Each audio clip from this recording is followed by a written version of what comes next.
Bienvenue à tous sur ce webinaire. Je vais le prononcer à la française parce que je ne suis pas très douée sur l'accent. Donc, c'est notre premier, donc on va être indulgent. Avant de démarrer, je redonne quelques conseils techniques qui coupez vos caméras parce que ça prend sur la bande passante, de bien se renommer, de bien couper vos micros et surtout, vous aurez la possibilité d'interagir sur ce webinaire en posant des questions sur l'onglet questions-réponses. Et si vous avez des problèmes techniques entre-temps, n'hésitez pas à aller sur l'onglet discussion. Vous êtes très, très nombreux à participer ce matin. On regardait là, aujourd'hui, un certain nombre de régions sont présentes. L'Aquitaine, l'Alsace, l'Auvergne, la Bretagne, Champagne-Ardenne, Hauts-de-France, Île-de-France, Limousin, Midi-Pyrénées, Pays de Loire, Poitou-Charentes, Normandie, région centre, et je crois que j'en oublie. Si j'en oublie, n'hésitez pas à vous manifester. C'est quand même c'est important parce que là, on voit une belle représentativité sur le territoire. Pour vous présenter un peu le déroulé de ce webinaire, on l'a organisé en plusieurs temps, en 4 temps. Dans un premier temps, nous allons parler des enjeux de la FEST pour le réseau avec Nicolas Bordet et Magdeleine Grison. Nicolas Bordet, président de Différents et Compétents Réseau, et Magdeleine Grison, directeur général de Différents et Compétents Réseau. Dans un deuxième temps, nous vous proposerons une présentation de ce qu'est la FEST par Henri Hoc, qui est le co-dirigeant et fondateur de C-Campus. Il vous présentera donc la FEST et vous aurez la possibilité, à l'issue pendant sa présentation, de poser aussi des questions et on fera un point sur les questions-réponses à l'issue de sa présentation. Dans un troisième temps, je vais vous donner aussi le déroulé. Dans un troisième temps, après la présentation d'Henri Ocre, on vous propose une illustration aussi des expérimentations à FEST au niveau du réseau Différents et Compétents, avec des témoignages de différents acteurs. Et ce troisième temps sera animé par Nicolas Le Guenic et Vincent Gérard, qui animeront ce troisième temps. Et dans un quatrième temps, nous vous présenterons le parcours de formation qu'on a imaginé et qui sera présenté aussi par Nicolas et Vincent. Et enfin, nous terminerons par nos besoins pour avancer avec Magdeleine Grison. Voilà. Je quitte le diaporama et je vais laisser la parole à Nicolas Bordet et Magdeleine Grison qui vont vous parler un peu des enjeux de la FEST.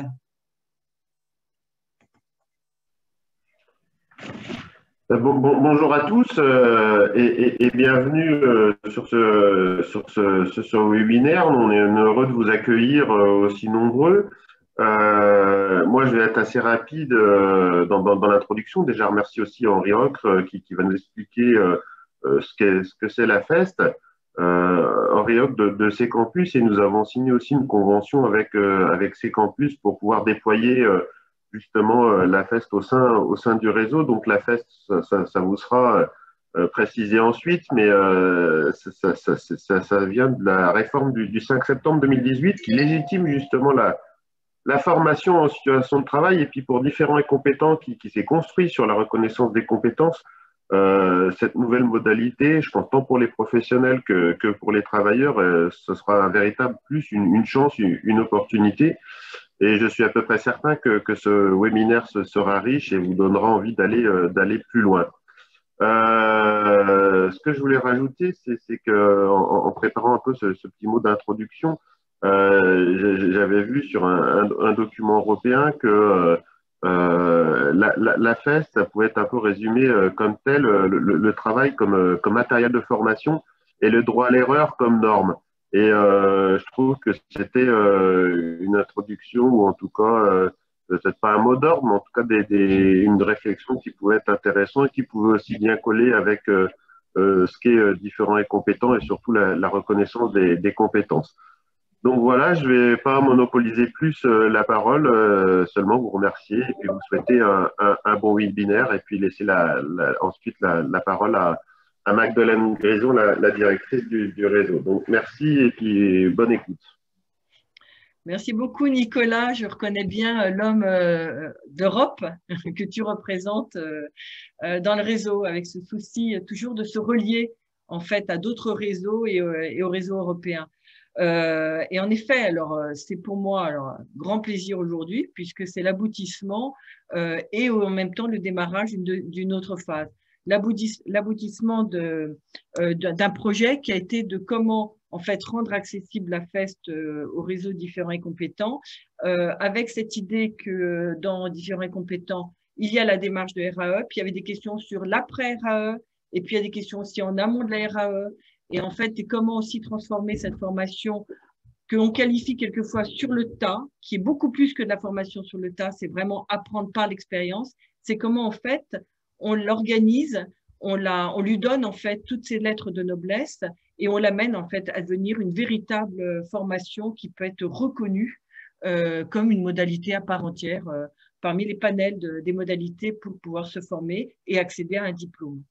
Nous avons fait le choix, en effet, du coup, au niveau le bureau différents et compétents et l'ensemble du réseau a fait le choix de financer une formation pour 12 personnes du réseau.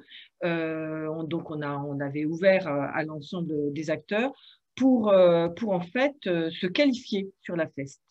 Et donc, c'est ainsi qu'on a 5 formateurs qui sont aujourd'hui habilités à intervenir et à porter la formation à FEST, notamment donc, dans le cadre aussi d'une convention avec ces campus. On donnera après la parole à Henri Hoc pour qu'il nous parle de la formation. Et on a 7 ETS, moniteurs d'ateliers, qui sont devenus référents à FEST et qui vont pouvoir, en effet, pour certains sont là aujourd'hui, d'autres ne sont pas là, hein, mais qui représentent un certain nombre de territoires comme la Bretagne, la Normandie, l'Aquitaine, la région centre. Et j'espère que je n'en oublie pas, ils me pardonneront si j'en oublie.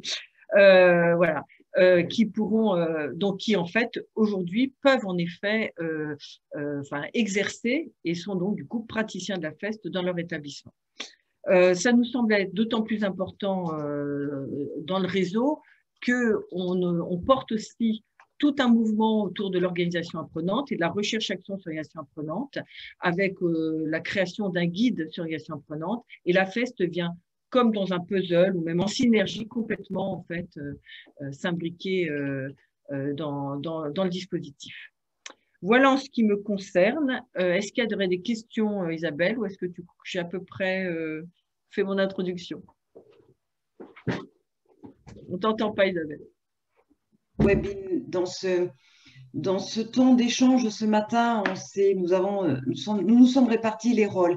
Et je vais peut-être laisser la main à Stéphane Vincent, qui est aussi en charge de gérer aussi toutes les questions-réponses. Est-ce que Stéphane, il y aurait des questions? Tu aurais recensé un certain nombre de questions. Alors, il y a eu une question pour le moment, c'est est-ce que le webinaire est enregistré pour éventuellement pouvoir être diffusé auprès des personnes qui ne seront pas là? Donc, la réponse est un oui. Le webinaire est enregistré et sera disponible après pour diffusion à ceux qui ne peuvent y assister aujourd'hui. À vous, Cognac G. D'accord. Merci Stéphane. À ce titre, je voudrais juste ajouter en effet que nous sommes suivis par l'OPCO Santé. Je sais que des personnes de l'OPCO Santé suivent parce qu'elles s'intéressent particulièrement à ce qu'on va mettre en place au niveau de différents et compétents, puisque la question de la FEST est complètement prise en considération du côté des financeurs. Voilà, merci. Alors, je vous propose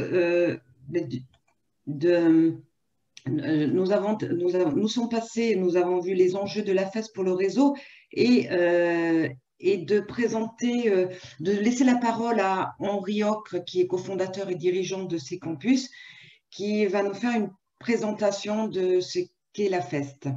Henri, je te laisse là.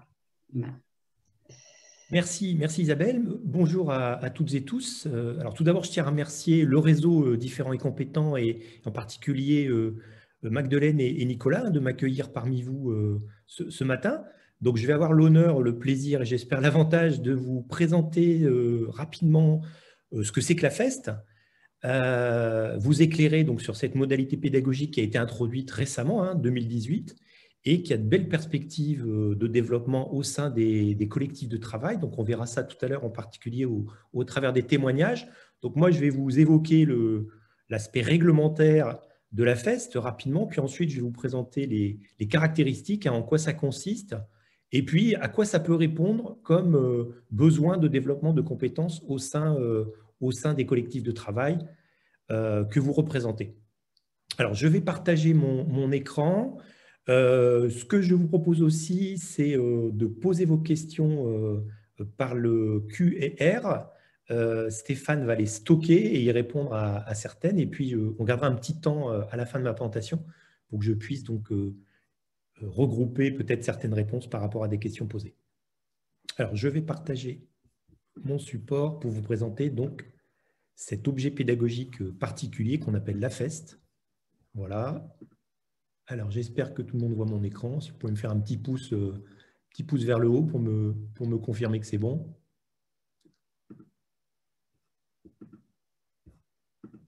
OK. Alors, action de formation en situation de travail. En France, on adore les acronymes. On aurait pu appeler ça peut-être formation en situation de travail. On a décidé de mettre plutôt AFEST comme nom officiel pour ce dont on va parler pendant cette matinée. Alors, qu'est-ce que c'est que la FEST?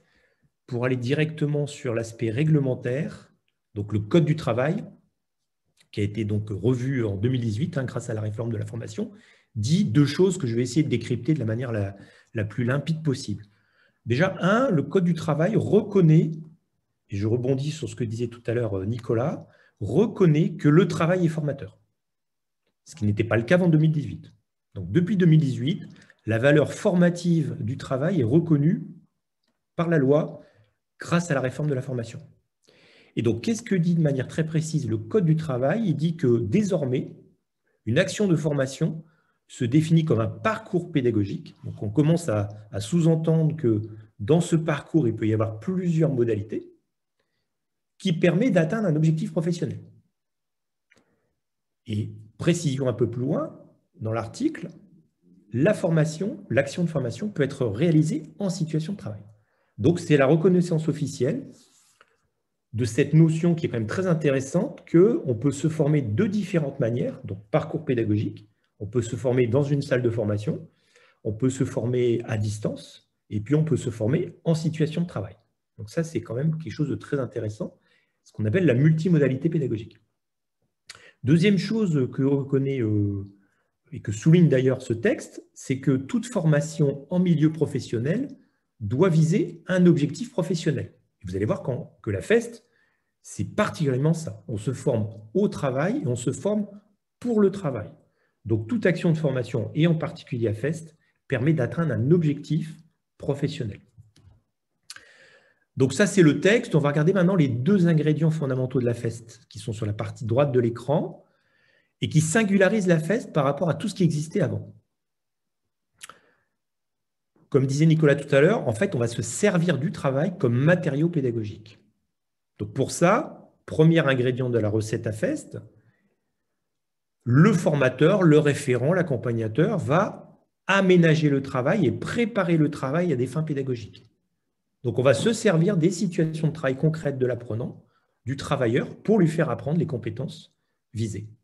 Donc le travail devient une séquence d'entraînement grâce à cet aménagement pédagogique.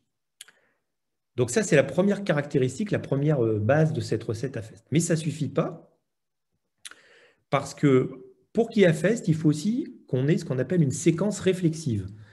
Alors, c'est un peu conceptuel, j'ai essayé de le dire de façon la plus simple possible. La réflexivité, c'est l'apprenant qui réfléchit à sa pratique. Donc, il vient d'être mis en situation, on lui a proposé un entraînement en situation réelle, donc il travaille, mais il bénéficie d'un cadre pédagogique et il bénéficie aussi d'un temps sacralisé qu'on appelle la séquence réflexive, où, avec l'aide de son accompagnateur ou de son formateur, il va réfléchir à sa pratique. Il va analyser sa pratique. Il va essayer de voir s'il n'y avait pas une autre manière de procéder dans la pratique. Il va réfléchir aux erreurs qui deviennent pédagogiques. Il va essayer une nouvelle façon de faire, etc., etc. Donc, le principe de la FEST, c'est vraiment cette alternance de mise en situation réelle, on est bien dans la vraie situation de travail, on n'est pas dans la situation reconstituée, et de séquences réflexives. Alors, bien évidemment, la FEST ne remplace pas les autres formations. La FEST complète la formation classique en salle ou la formation classique à distance. Donc, la FEST est une nouvelle modalité qui permet, grâce aux mises en situation et grâce à la séquence réflexive, de faire ce qu'on appelle un ancrage des compétences. La FEST permet de vérifier l'acquisition des compétences dans la vraie situation de travail. Alors, je poursuis ma présentation. Là, vous avez un petit synoptique où, dans le pavé où il y a des couleurs fuchsia, vous avez les étapes d'une FEST. Donc, toute la partie fuchsia, c'est la FEST. La partie en marron, c'est les autres modalités pédagogiques. On va se concentrer donc sur le cœur, donc la partie en fuchsia. Une FEST a toujours la même rythmique. Avant de démarrer une FEST avec un apprenant, on va voir ce qu'on appelle une étape de positionnement. Donc, le formateur, l'accompagnateur, le cas échéant, le chef d'équipe, vont aider l'apprenant à se fixer des objectifs d'apprentissage, à déterminer ce sur quoi il veut progresser grâce à la FEST. C'est ce qu'on appelle l'étape de positionnement. Donc, c'est un dialogue entre l'apprenant, le formateur et le cas échéant, le responsable hiérarchique, pour se mettre d'accord sur l'objectif qu'on vise. C'est-à-dire, qu'est-ce qu'on veut apprendre? Ça, c'est la première étape. Deuxième étape, c'est les mises en situation. Alors, les mises en situation, bien entendu, toujours dans un cadre pédagogique. C'est-à-dire, il y a l'accompagnateur qui n'est pas loin, le formateur, ou il y a un sachant qui est capable, le cas échéant, d'aider l'apprenant. Donc, ça peut être un collègue expérimenté qui joue ponctuellement ce rôle de sachant. Donc, l'apprenant est mis en situation, il est dans le vrai travail, et puis, à un moment, on va lui proposer une séquence réflexive. Alors, soit on peut la proposer avant le travail, et on va l'interroger, cet apprenant, en lui demandant, voilà, comment tu vas t'y prendre, comment tu vas faire, dis-moi quel est ton plan d'action, à quoi tu vas faire attention, etc., etc. Donc, ça, c'est ce qu'on appelle la réflexivité avant le travail. On peut faire la réflexivité pendant le travail, c'est-à-dire que l'apprenant, on l'invite à commenter ce qu'il est en train de faire. Il est en train de faire, par exemple, un geste technique et on lui demande « Attends, stop, arrête 2 minutes, raconte-moi ce que tu es en train de faire. » Donc, réflexivité pendant. Et puis, on peut faire une réflexivité après. C'est-à-dire, on prend l'apprenant autour d'un café, par exemple, après une mise en situation, et puis on lui demande voilà, comment tu t'es senti, qu'est-ce qui a été facile pour toi, qu'est-ce qui a été plus compliqué, comment tu referais si tu devais refaire, etc., etc. Et puis, dernière étape, ce qu'on appelle l'évaluation, que vous connaissez tous en formation, hein, où on reprend la grille de positionnement et les objectifs qu'on s'était fixés au départ. Par exemple, on devait acquérir un geste métier, un savoir-faire particulier ou une compétence comportementale. Et puis, on vérifie à 3, apprenant, responsable hiérarchique et formateur, qu'on a bien atteint l'objectif. C'est-à-dire, est-ce qu'on est en train de vérifier la compétence? Est-ce qu'on est assuré que l'apprenant a acquis la compétence? Alors, bien évidemment, c'est ce que j'évoquais tout à l'heure, la FEST n'est pas la seule modalité.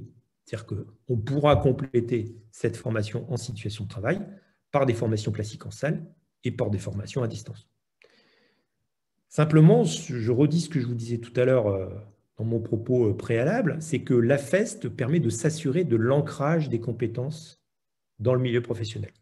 C'est le maillon qui nous manquait jusqu'à maintenant en France, jusqu'à 2018, qui nous permet désormais officiellement, grâce à cette action de formation en situation de travail, de vérifier les ancrages pédagogiques, c'est-à-dire la capacité des apprenants à savoir faire dans la vraie vie. Alors, qui sont les acteurs des AFEST? J'ai commencé à en citer quelques-uns à l'oral, on va revoir ça ensemble. Alors, bien entendu, il y en a très directement concernés par la FEST, qui sont l'apprenant, bien sûr, qui est le premier acteur de la FEST, dans la mesure où on va, par exemple, au départ, lui demander de se fixer un objectif d'apprentissage, de déterminer ce sur quoi il veut qu'on l'aide, ce sur quoi il veut apprendre. Donc l'apprenant est quand même le premier acteur de la FEST. Le deuxième, c'est ce qu'on appelle l'accompagnateur à FEST. Alors ça peut être un tuteur, ça peut être un expert métier, ça peut être un collègue expérimenté, ça peut être un moniteur, ça peut être un intervenant. Bref, c'est quelqu'un qui connaît le métier concerné et qui va donc accompagner en situation l'apprenant, notamment dans les moments réflexifs. Et puis, vous avez ce qu'on appelle le formateur référent certifié, qui est l'ingénieur pédagogique, l'architecte, qui va, avec l'aide de l'accompagnateur, bâtir la FEST au service des apprenants. Donc ça, c'est, j'ai envie de dire, le triangle fondamental en FEST. Et on aura tout à l'heure des témoignages de ces trois acteurs, hein, apprenant, accompagnateur et référent.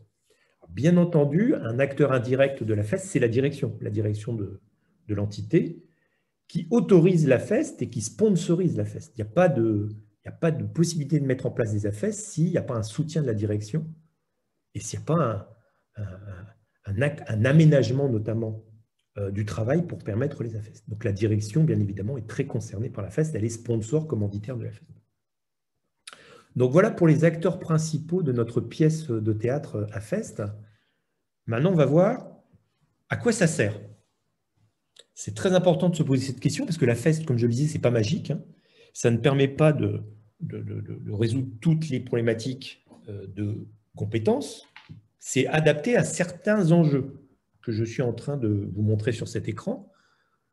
Par exemple, la FEST, ça ne sert pas à acquérir des connaissances, des théories, des lois, des fondamentaux. Tout ça, c'est la formation classique qui répond à ces besoins. La FEST, ça sert surtout à acquérir des compétences et des comportements dans des enjeux bien précis. Premier enjeu classique, c'est tout ce qui tourne autour de l'intégration du recrutement. On accueille un nouveau collaborateur, un nouveau travailleur. La FEST, à partir du moment où il a acquis les fondamentaux par la formation classique, lui permet d'aller sur la compétence dans le milieu réel. Deuxième cas de figure, c'est lorsque vous avez un travailleur, par exemple, qui change de métier. Il change d'activité, il change parfois même de région. Hein. Donc là, on va être dans une sécurisation des trajectoires professionnelles, comme on dit, pour le dire plus simplement, des mobilités, qu'elles soient géographiques ou fonctionnelles. Donc la FEST sert à mettre un peu d'huile dans ces changements de région ou dans ces changements de job. Toujours dans la notion de changement, c'est tout ce qui concerne les changements dans le travail. Par exemple, vous avez des nouvelles procédures à respecter dans le travail. Vous avez des nouvelles technologies, des nouveaux matériels qui arrivent. Vous avez une nouvelle organisation du travail. L'atelier, par exemple, n'est plus exactement organisé comme avant. Vous avez l'informatique qui arrive. Alors, pas l'informatique au sens bureautique, mais par exemple, des outils informatiques qui permettent de faire le travail. La FEST peut aider. Les mises en situation dans les phases de changement peuvent aider l'apprenant à se sentir à l'aise. Et les séquences réflexives peuvent l'aider à dépasser certaines difficultés ou contraintes liées au changement.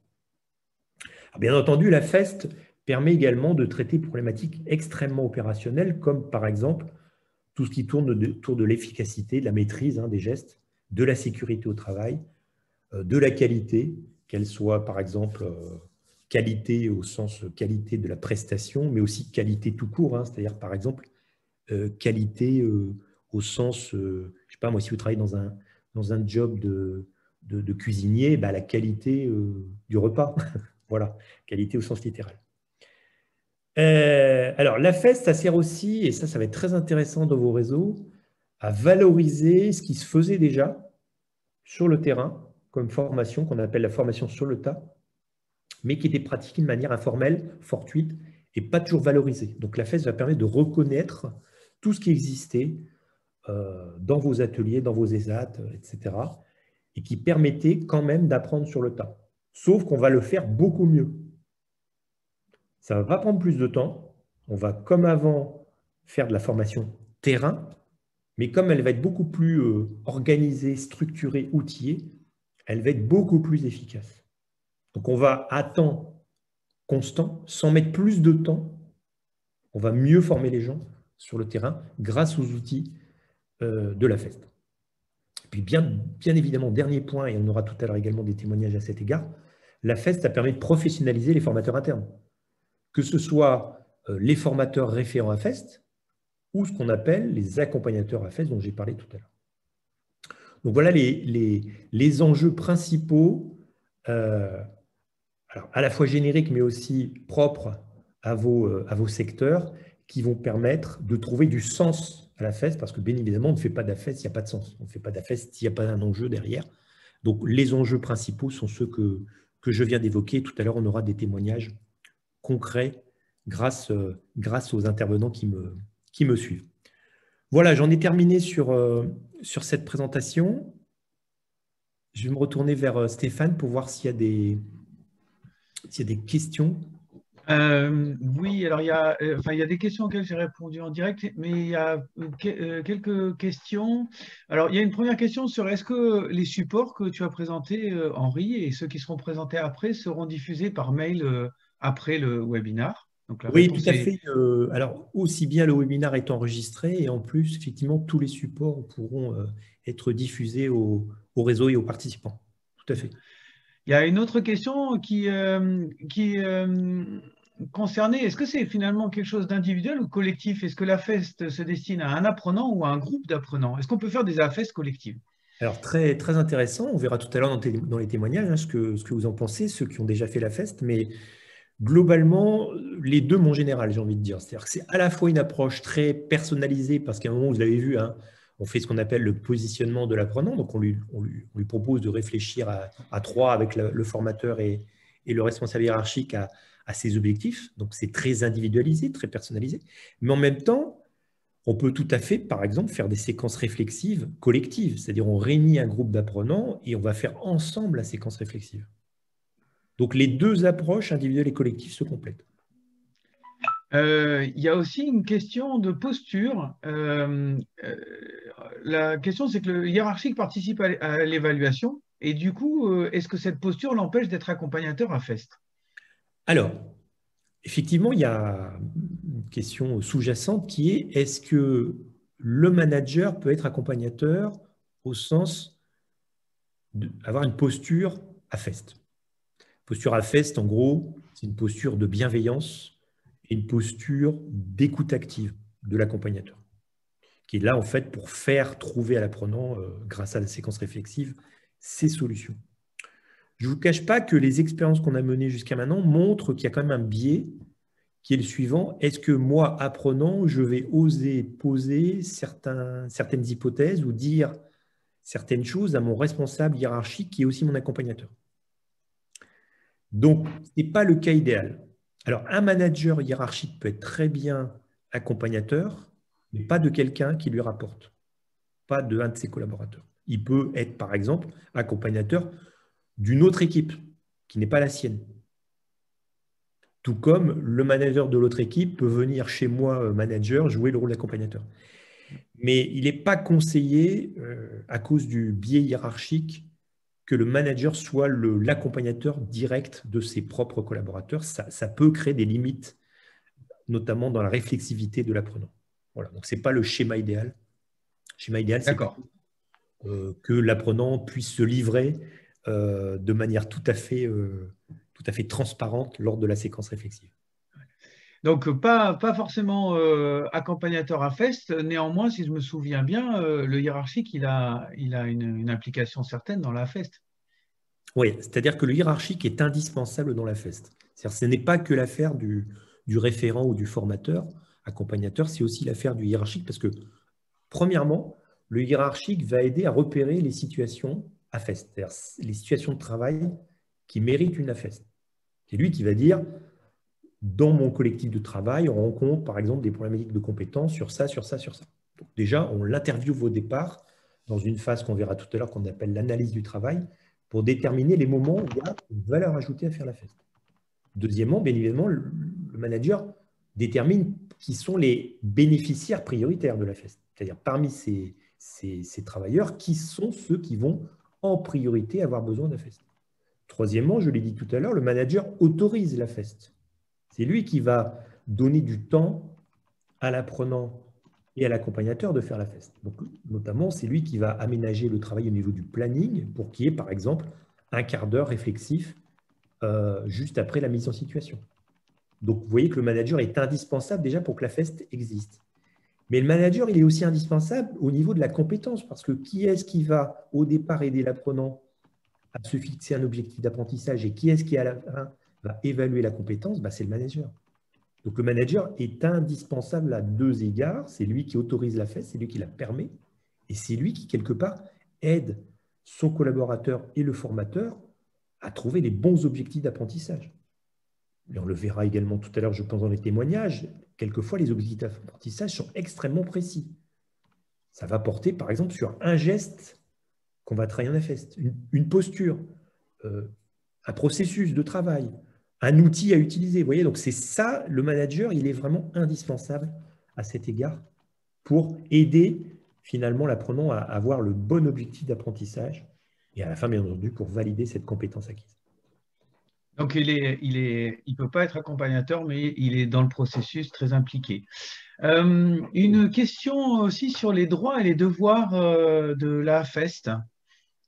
Finalement, alors, ça aussi, je pense qu'on le verra tout à l'heure dans les témoignages, hein, mais vous l'avez peut-être vu hier dans la vidéo, pour ceux qui l'ont vu, hein, la petite vidéo teaser, il y a quand même une notion de confiance, hein, de bienveillance qui ressort beaucoup hein, des témoignages. Et la confiance repose aussi sur le droit à l'erreur. C'est-à-dire, si je suis apprenant et que je me fais, passez-moi l'expression, tenser ou reprendre quand je fais une petite erreur, est-ce que je vais oser profiter de la FEST? Je ne suis pas sûr. L'erreur est pédagogique. L'erreur, elle peut être tout à fait un devoir, bien entendu, mais j'ai presque envie de dire, il faut faire des erreurs pour apprendre. Il faut faire des erreurs. C'est grâce à nos erreurs qu'on a appris dans la vie. Alors attention, il y a des erreurs qui ne sont pas possibles. Hein. Tout ce qui a trait à la sécurité, bien entendu, on ne va pas pouvoir faire des erreurs de sécurité ou des erreurs qui ont un impact sur la qualité. Mais les petits tâtonnements, les hésitations, les choses pas parfaites du premier coup, c'est ça qui nous aide à apprendre grâce à la séquence réflexive. Donc le droit à l'erreur, il est vraiment indispensable. J'ai même envie de dire le devoir d'erreur est indispensable. Et puis, alors, bien évidemment, il y a aussi d'autres droits en AFES. Il y a le droit, par exemple, de ne pas savoir. Par construction, on est un apprenant, on démarre sur une nouvelle activité, oui, on a le droit de poser des questions, on a le droit de ne pas savoir. Ça fait partie des règles du jeu. Et puis, il y a aussi des devoirs du côté de l'apprenant, par exemple, reconnaître ses erreurs. Voilà, j'ai fait une erreur, je la reconnais et puis j'essaye de la corriger. Ça fait partie aussi du fonctionnement de la FEST. Ok, et alors il y a une question qui se rapproche aussi un peu, c'est comment s'effectue la validation de la FEST qui vient d'être évoquée. Finalement, comment on lui donne une valeur, une validité, voilà. Reconnaissance. Oui, une reconnaissance. Alors, c'est le formalisme autour de la FEST qui est très particulier, qu'on va explorer là tout à l'heure hein, dans les témoignages. Il nous faut effectivement, pour pouvoir déclarer ça comme une action de formation, un minimum de formalisme. Alors, ce n'est pas celui qu'on connaît habituellement en formation, qui est la feuille de présence, par exemple, la feuille d'émargement. Ce n'est pas non plus le relevé de connexion qu'on utilise quand on fait de la formation à distance. C'est un autre objet pédagogique formel qu'on appelle un protocole individuel de formation, qui est un document, j'ai presque envie de dire un contrat pédagogique à trois entre l'employeur, le salarié et le formateur. Donc c'est ce document, donc contrat pédagogique où on va retrouver notamment les droits et devoirs de l'apprenant et puis les objectifs, bien entendu, hein, de la formation, qui va remplacer le programme de formation qu'on connaît bien, la feuille d'émargement qu'on connaît bien, l'évaluation à chaud qu'on connaît bien. Donc, ce document PIF, ce document unique, protocole individuel de formation, c'est ça qui permet de déclarer ces AFEST et de les reconnaître comme des actions de formation au sens de la loi. Ok. Et si je me rappelle bien aussi, ce contrat, ce PIF, il est adossé à une grille de compétences qui formalise en amont et en aval l'évolution des compétences. Absolument. C'est dans ce PIF qu'on va retrouver la grille de positionnement qui sert au départ à fixer le cap, d'apprentissage, et à la fin qui sert d'évaluation. Donc le PIF remplace vraiment le PIF et ces annexes dont je viens de parler remplacent ce qui existait avant.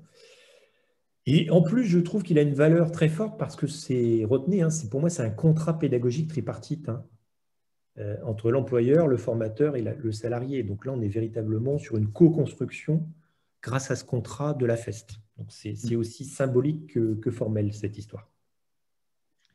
Et alors, toujours sur la question de la validation, il y a quelqu'un qui dit, Marie-Christine, c'est pas quelqu'un, c'est Marie-Christine qui dit, si j'ai bien compris, en fin de la FEST, c'est quand même le manager responsable hiérarchique de la structure qui valide la FEST. Oui. Tout comme, si vous voulez, dans toute action de formation, quelle qu'elle soit, et pas que à FEST, à la fin, c'est quand même l'entreprise qui reconnaît la compétence. Enfin, au bout du bout. Même sur une formation classique. J'ai envie de dire, l'employeur est quelque part celui qui constate et qui reconnaît la compétence. Même si, bien entendu, le formateur participe aussi de cette reconnaissance. Mais in fine, vous vous rappelez tout à l'heure le nouvel article du Code du travail qui dit que toute action de formation vise un objectif professionnel. À la fin, on vérifie que l'objectif professionnel est atteint. Et l'objectif professionnel est atteint si l'employeur reconnaît qu'il est atteint. OK. Alors, une question, est-ce qu'il y a un jury à FEST? Quelle est la composition du jury? Y en a-t-il un? Alors, qu'est-ce que c'est le jury à FEST? Est-ce qu'on parle de ce qu'on vient d'évoquer, c'est-à-dire la FEST de l'apprenant, ou est-ce qu'on parle de ce qu'on va aborder tout à l'heure en fin de webinaire, la formation de référent à FEST? Je pense que là, on parle de l'accompagnement, la formation en situation de travail, l'apprenant sur le terrain. Alors, jury, si c'est ce que je viens d'évoquer juste avant, qui est la validation des compétences acquises, oui, ça peut prendre la forme d'un jury, pourquoi pas.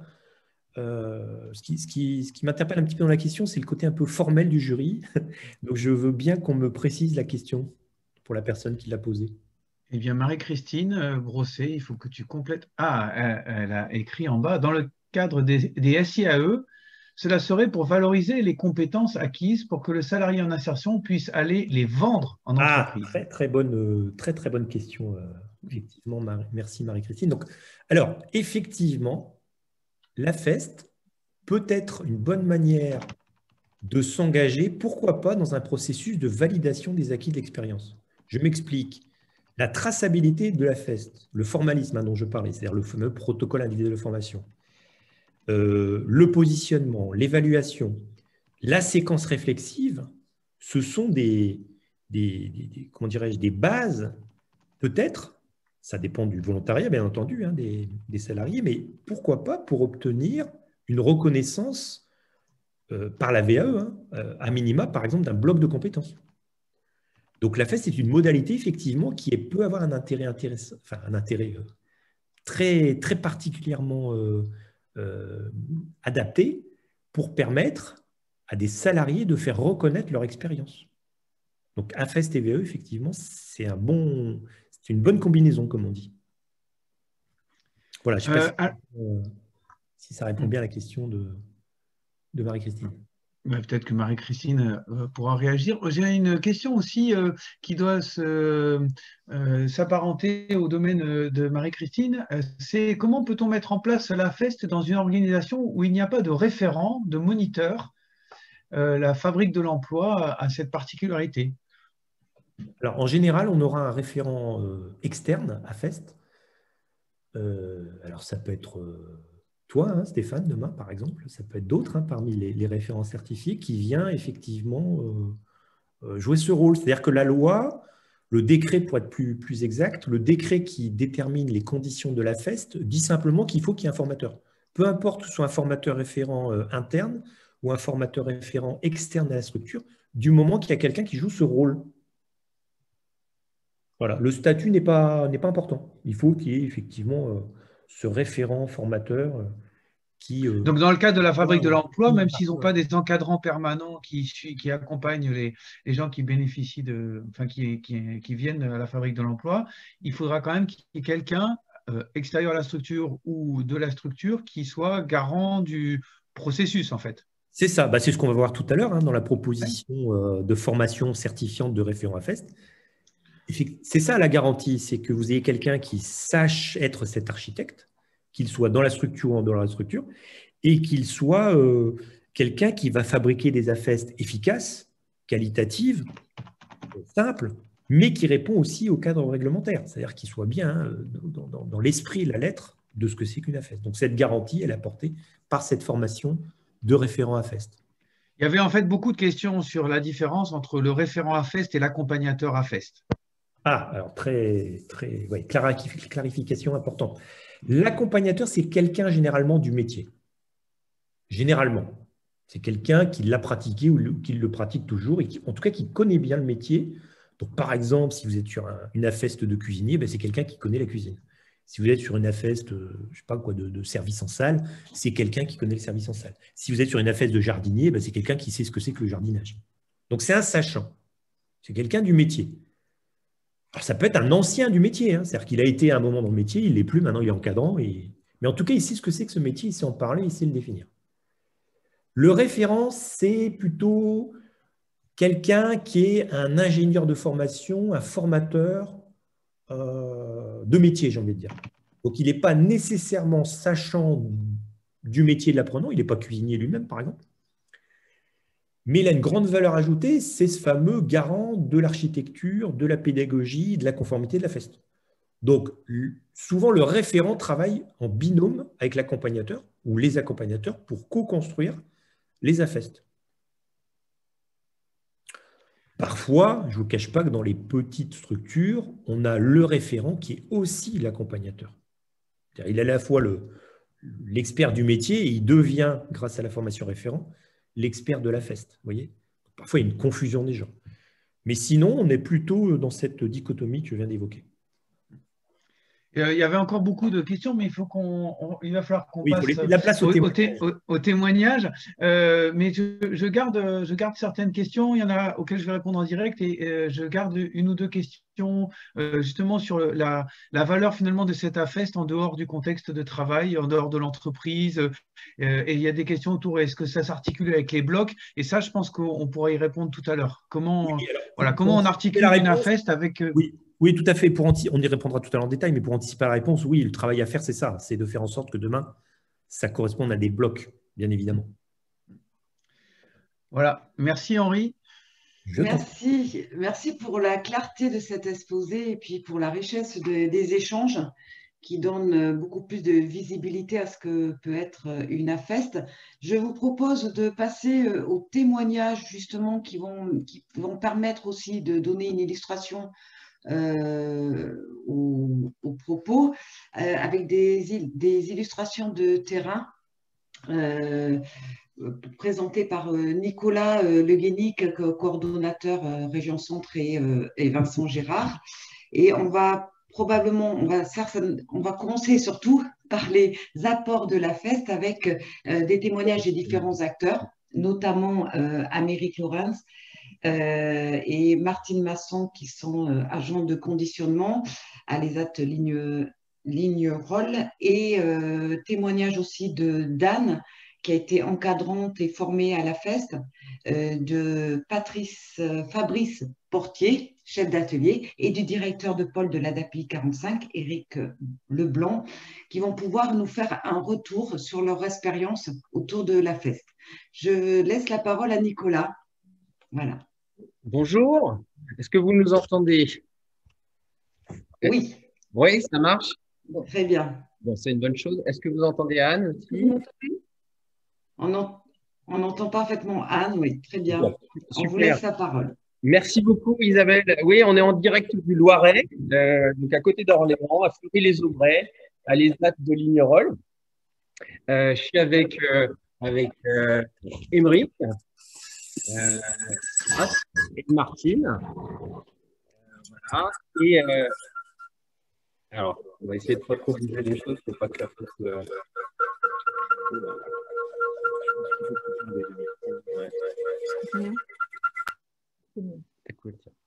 Est-ce que vous nous entendez? On a entendu des larcènes. On ne voudrait pas que ça court-circuite là. On entend très bien. Nicolas, okay. C'est parfait. Super. Donc voilà, bah, écoutez, on va essayer de partager l'expérience de l'établissement de Lignerolles là sur cette aventure de la formation en situation de travail. Donc voilà, Anne, peut-être déjà pour commencer, sur quoi ont porté les AFEST que tu as accompagnés? Alors, la formation de référent FEST s'appuie sur le travail de terrain. C'est donc en accompagnant et en formant 2 personnes, Martine et Émeric, que j'ai moi-même appris. L'action s'est déroulée dans un atelier de conditionnement alimentaire. Ah, conditionnement alimentaire. Qu'est-ce que vous conditionnez à l'ESAT? Chocolat. Du chocolat. Du chocolat. Oui. D'accord. Très bien. Donc, nous avons choisi un thème commun pour les 2 personnes, tout en individualisant le parcours. Alors, peut-être première question, Anne, comment as-tu choisi sur quoi allait porter l'action de formation en situation de travail? Donc, nous nous sommes servis d'une problématique rencontrée dans l'atelier, le manque d'autonomie pour s'équiper, se laver les mains et faire face aux aléas de l'hygiène. Nous sommes partis du postulat qu'il faut comprendre pourquoi on fait pour mieux savoir comment on doit faire. Ok. Alors, qu'entends-tu par là? C'est-à-dire que dans le quotidien, dans l'atelier, on peut être amené à faire des gestes réguliers, mais qui sont faits de manière routinière, sur lesquels on ne met pas forcément toujours de sens. Anne, on t'invite à bien parler fort parce qu'on ne t'entend pas forcément très bien. Oui, parce que dans ce cas précis, dire qu'il faut se laver les mains pour tuer les microbes, ça reste abstrait. Il faut aller plus loin pour comprendre. Il faut creuser, expérimenter, et quand on a compris, on est en mesure de faire. Là aussi, c'est le terrain, le travail qui nous a servi de support d'apprentissage. Du repère des besoins à l'évaluation finale, c'est un travail sur mesure, cousu main, répondant aux besoins de la personne que nous avons effectué. Ok.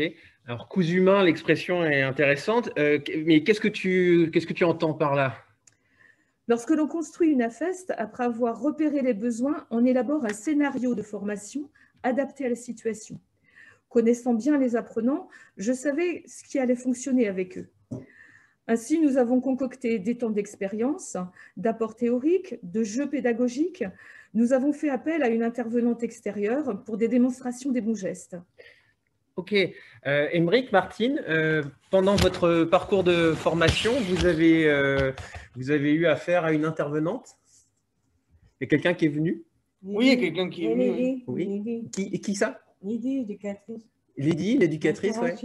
Qui travaille où? En restauration. En restauration, d'accord. Oui, Anne, tu peux peut-être nous dire un peu plus précisément qui est Lydie et pourquoi tu l'as fait intervenir sur le parcours de formation? Alors, Lydie est ETS en restauration collective.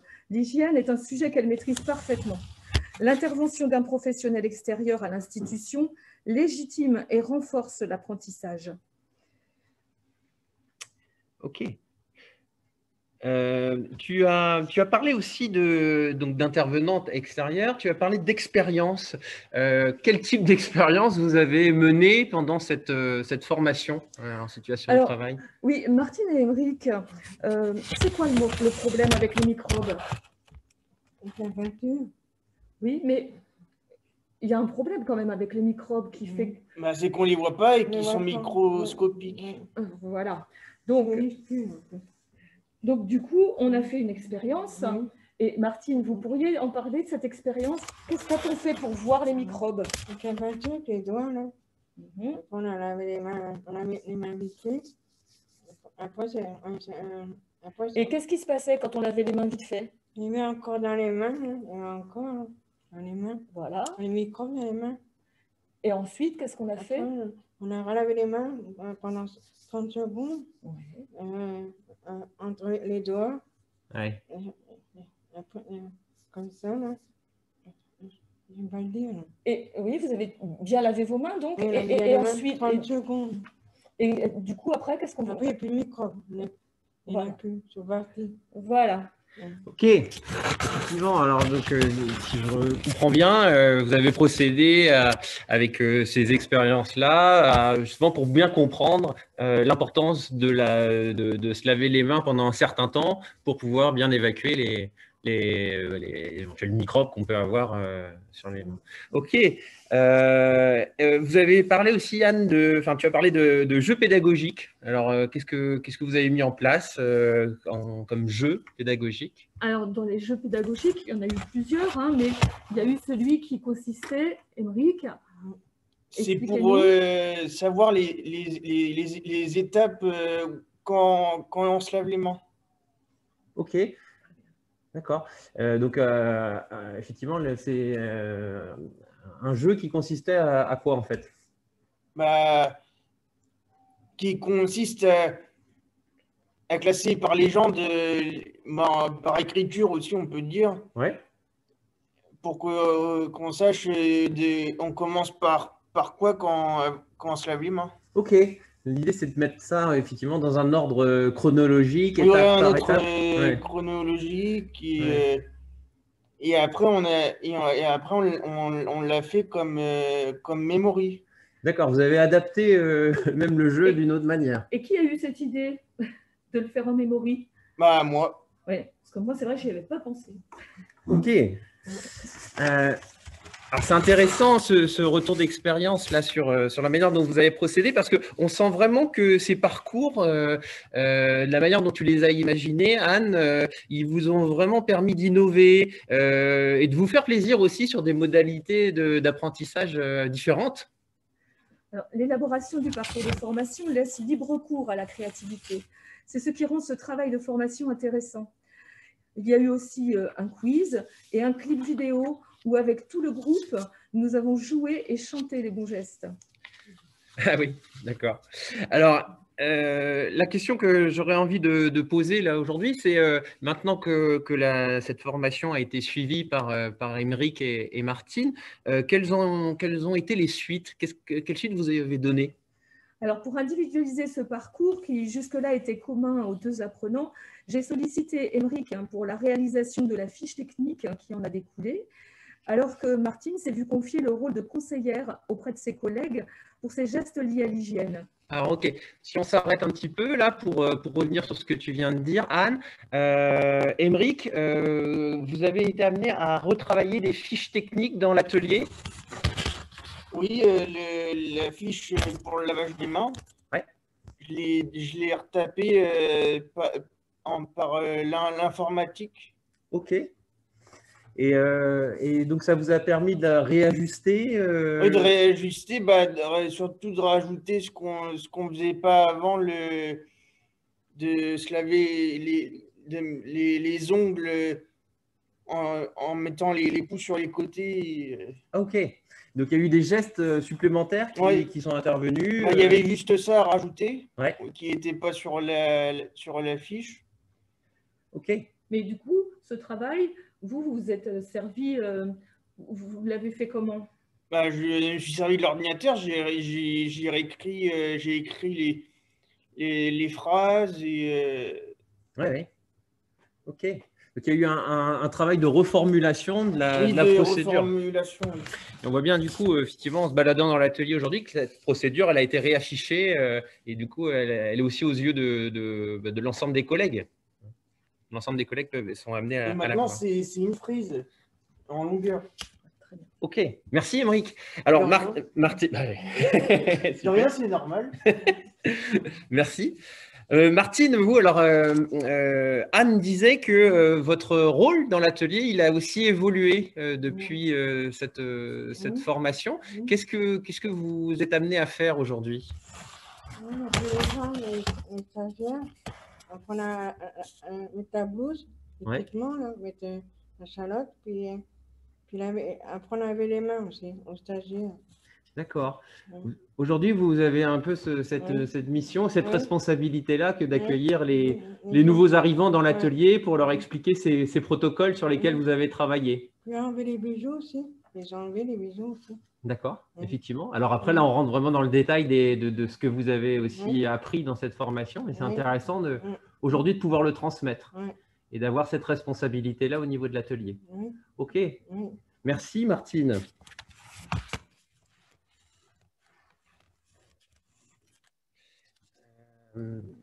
Et toi, du coup, Anne, par rapport à cette aventure, qu'est-ce qui t'a plu? Qu'est-ce que tu en retiens? Qu'est-ce que tu as envie de partager? Alors, ce type d'accompagnement m'a permis de répondre avant tout à un besoin des travailleurs. Ça a aussi permis d'améliorer la production tout en me libérant pour faire autre chose. Le temps utilisé pour cet AFEST est maintenant largement compensé par le gain en compétences sur les sujets visés. Ok. Alors, là, la formation en situation de travail que vous avez menée ensemble, là, elle s'est terminée fin 2019. La crise sanitaire qu'on connaît aujourd'hui, elle est arrivée peu de temps après. La question qu'on peut se poser, c'est comment finalement vous vous êtes saisi des apprentissages de cette formation pour faire du lien avec les gestes barrières qu'on connaît aujourd'hui. Alors, il aurait été dommage de ne pas sauter sur l'occasion.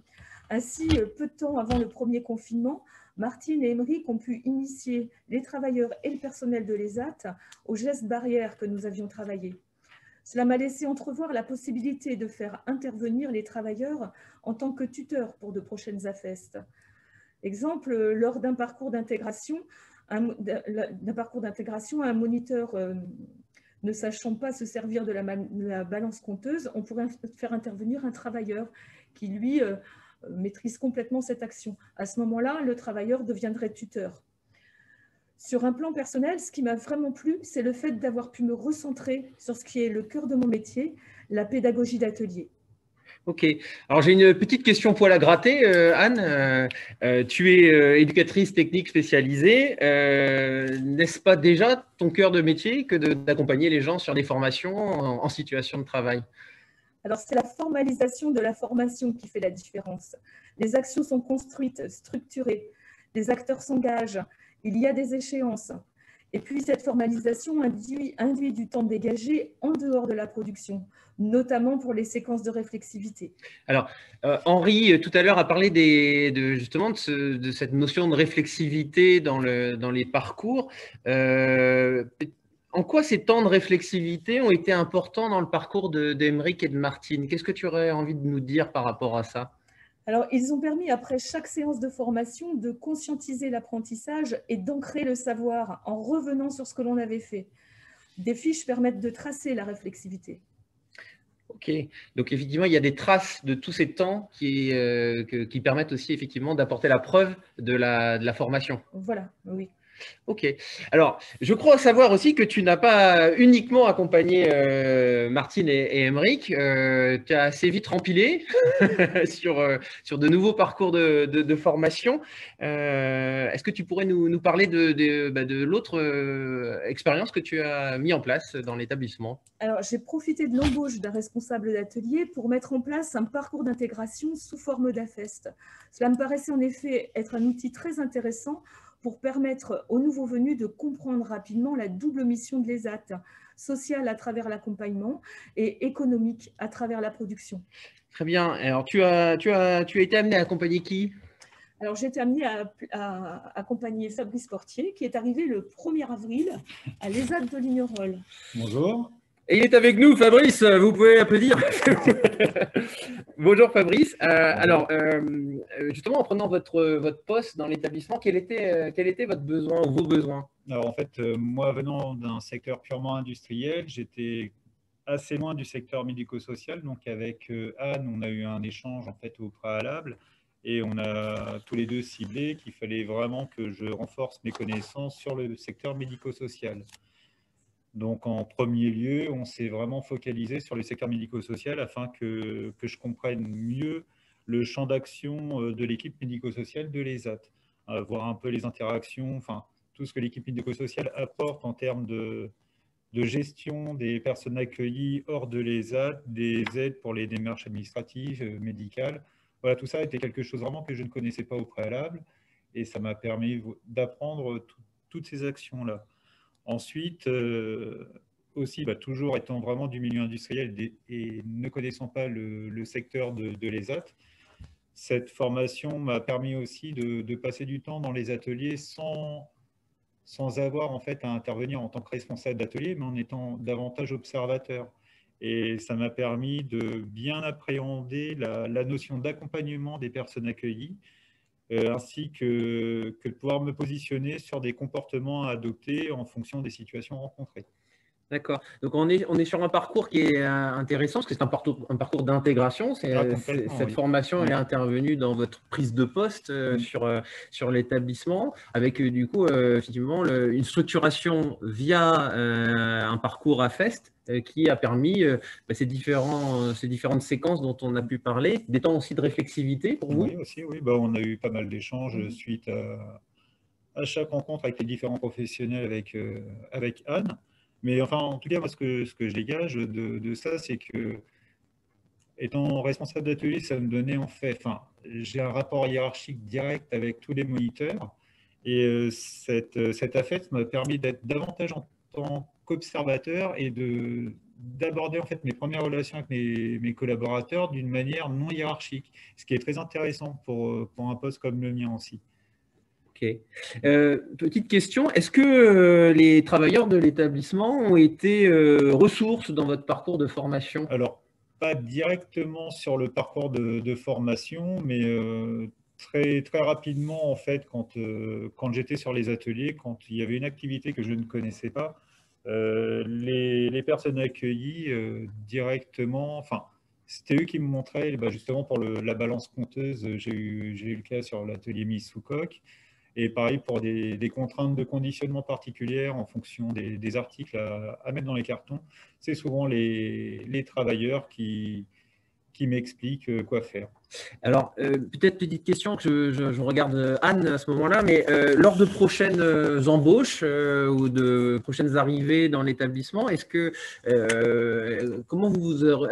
vous avez envie de réitérer cette expérience du parcours d'intégration via une AFEST? Et peut-être question, comment construire le parcours peut-être différemment en allant chercher effectivement les travailleurs de l'établissement comme ressources? Oui, c'est vraiment le point moi que j'ai noté, parce que je me suis rendu compte, comme disait Fabrice, que c'était vraiment la ressource, c'est vraiment les travailleurs. Et c'est ça qui est intéressant, en plus de pouvoir vraiment inverser le processus qu'on connaît habituellement et de pouvoir leur demander d'être tuteur et de tutorer un moniteur. Et donc là, je pense que la prochaine AFEST, ça sera vraiment sous cette forme-là. Et je pense que ça va se poser rapidement, donc très rapidement. Et là, vraiment, j'utiliserai vraiment l'aide des travailleurs. Okay. Merci beaucoup à tous les deux. On voit bien que quand on aborde ces questions-là, on arrive très rapidement aussi dans le champ de décision de la direction d'un établissement. Alors, on n'a pas Eric avec nous, mais il est sur le Loiret, mais dans un autre des établissements de l'ADPI 45. Donc, je vais lui passer la parole. Eric Leblond, pour justement que de sa fenêtre de directeur de pôle, il puisse nous dire un peu sa vision de la mise en place de l'AFEST. Bonjour Nicolas, bonjour à tous. Moi, je voudrais prendre l'angle de l'AFEST en une sorte de continuum avec différents et compétents, et un peu ce qui nous a au départ fait que nous allions vers ce champ-là. En fait, reconnaître les compétences de travail des personnes accueillies, ça sert de socle, mais nous avons considéré que ça restait un point de départ. Qu'est-ce qu'on fait de cette reconnaissance ? On pense que l'étape suivante, par la mise en perspective, permet aux personnes de se projeter sur de nouveaux apprentissages. Et c'est là que pour nous, enfin en tout cas pour moi, l'AFEST pouvait être un outil intéressant. D'une part, ça permet aux personnes maîtrisant des techniques de les transmettre à des pairs, mais également de les transmettre à des professionnels d'un autre service ou nouvellement arrivés, quoi. Pour l'établissement, ça reste un investissement car ça nécessite de dégager des espaces-temps, le temps qui est toujours dans nos établissements le cœur du problème, hein, de pouvoir dégager des espaces-temps pour pouvoir travailler sur ces points de formation. Donc, dégager des espaces-temps pour le référent AFEST, pour l'accompagnateur, les apprenants. Et je pense que la formalisation et la rigueur de cette méthode est très structurante pour nos établissements. Et pour nous, et là, ça rappelle un peu comment dire, le triptyque de différents et compétents qui est du gagnant-gagnant-gagnant. Gagnant du côté de l'établissement par la mise en place de formations en interne, par tutorat et formation par pair, dans une dynamique d'amélioration continue et d'organisation apprenante. Gagnant du côté des pros, par la mise en œuvre d'actions de formation interne structurées et valorisant leurs actions au quotidien. Et puis, gagnant du côté des personnes accueillies, car elles ne sont plus seulement des acteurs consommateurs, mais j'appellerais ça des acteurs-acteurs, qui apportent une valeur ajoutée à l'organisation, tout en renforçant et développant leurs compétences propres. Voilà. Moi, vraiment, je voyais un intérêt au-delà des professionnels pour un nouvel élan pour les travailleurs accueillis, pour les personnes accueillies. OK. Voilà. Merci Eric. Eh bien, écoutez, on vous passe la main à la régie. Merci. Merci beaucoup pour ces témoignages et sur cette notion aussi de valeur ajoutée de la FEST. Je propose de donner la main maintenant, avant de traiter les questions, de donner la main à Vincent Gérard sur les apports de la FEST et l'expérimentation dans le Limousin.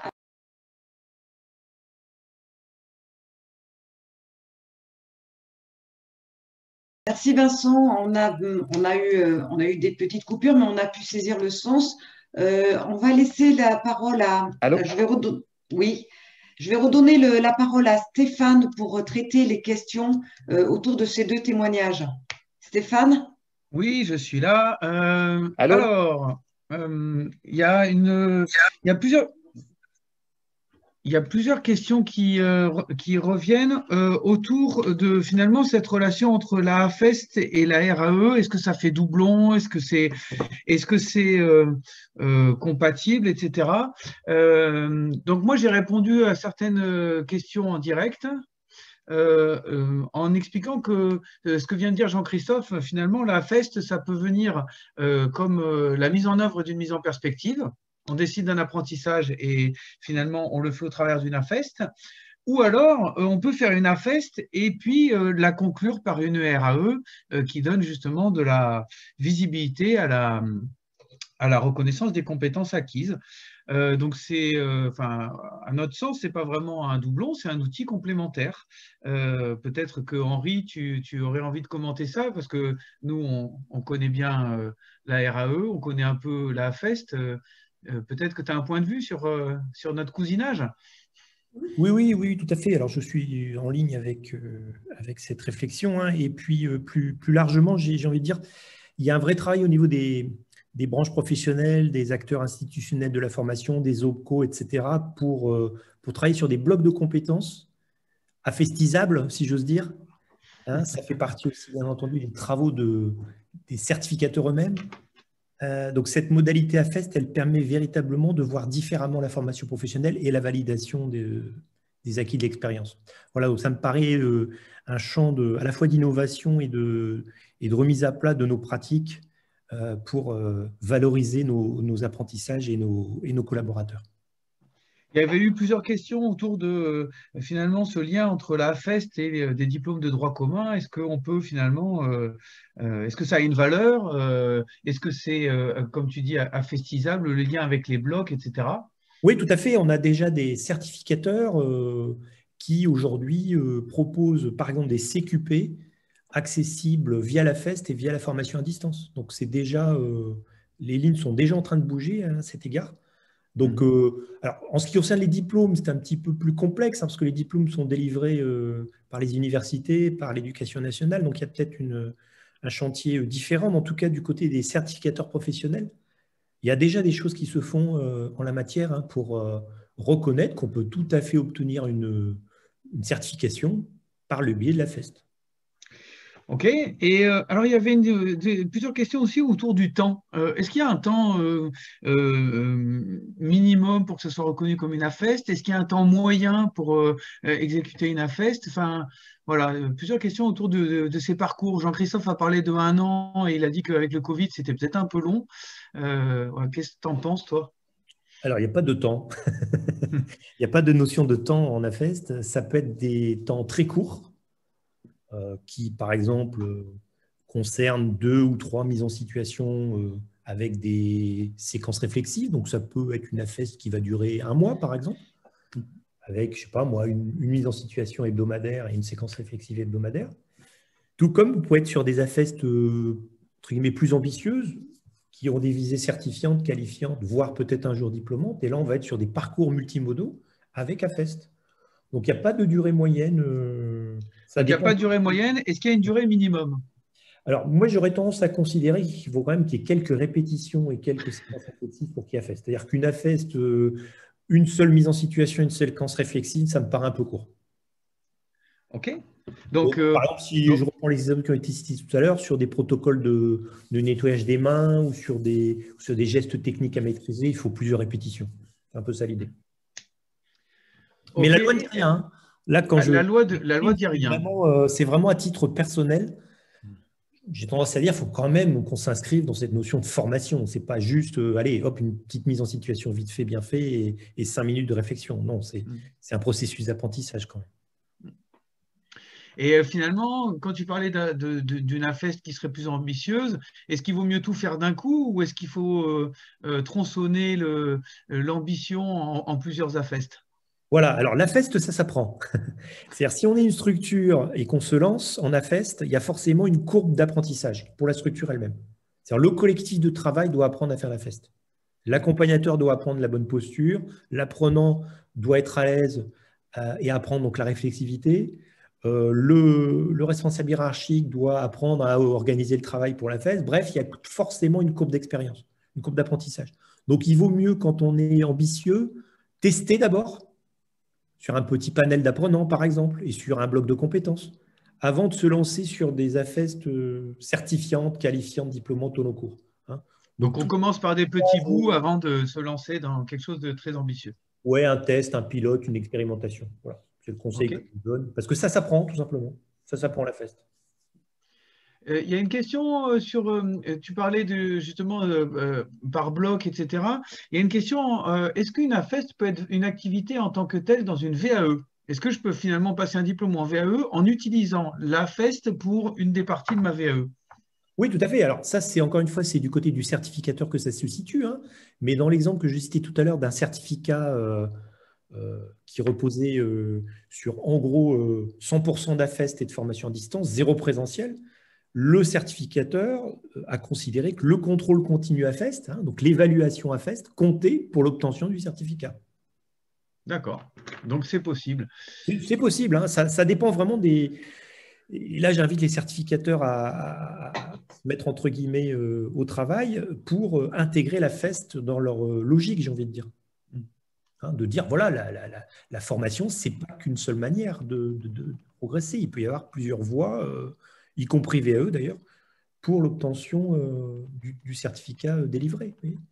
Donc, il y a vraiment cette idée de profitons de cette opportunité pour dépoussiérer un petit peu nos pratiques aussi. Hein. Mais c'est recevable, donc. Et aussi une question, tu as dit qu'il y avait des CQP qui étaient accessibles via l'AFEST. Il y a une liste accessible de CQP qui sont déjà affestables? Alors là, il faut aller voir au niveau des branches. Hein.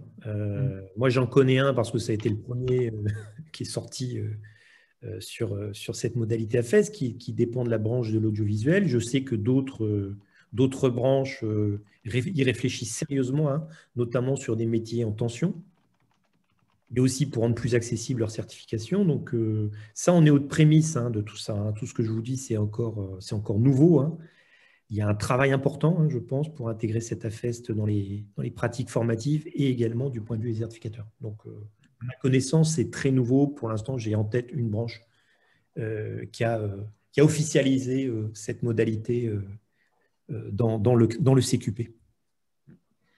Et j'ai encore une question sur le temps. alors là, c'est plus le temps d'une AFEST, mais c'est finalement, c'est quoi la durée de l'évaluation de la structure pour la mise en place d'une AFEST avant de se lancer dans la démarche? Combien de temps il faut pour qu'une structure soit prête à faire des AFEST? Et est-ce que ça peut être pris en charge par les OPCO? Ah, ça, on posera tout à l'heure la question. Il y a plusieurs questions sur le financement. Oui. On gardera le financement pour tout à l'heure. Voilà, on posera question peut-être aux représentants de l'OPCO. Alors oui, il y a une ingénierie au départ, hein, il y a un travail préparatoire pour la FEST, mais qui paraît qui est très variable parce que selon que vous faites un parcours certifiant ou selon que vous faites une AFEST liée à un geste, par exemple, ou un protocole, l'effort d'ingénierie n'est pas le même. Je redonne le conseil que je disais tout à l'heure, la FEST, ça s'apprend pour une structure, il faut démarrer petit, il faut démarrer sur des choses simples, il faut démarrer peut-être sur un panel d'apprenants. Voilà, il faut voir ce que ça donne. Et pas partir tout de suite sur des AFEST complexes, avec beaucoup d'activités, beaucoup d'apprenants. Voilà. Ce n'est pas du tout ce que je conseille. Il faut y aller gentiment. OK. Et puis, j'avais une dernière question auquel j'ai répondu à plusieurs reprises, mais tu vas pouvoir le redire pour le bénéfice de tout le monde. C'était cette différence entre l'accompagnateur de la FEST et le référent de la FEST, surtout dans le cas où il y a des interactions avec une entreprise.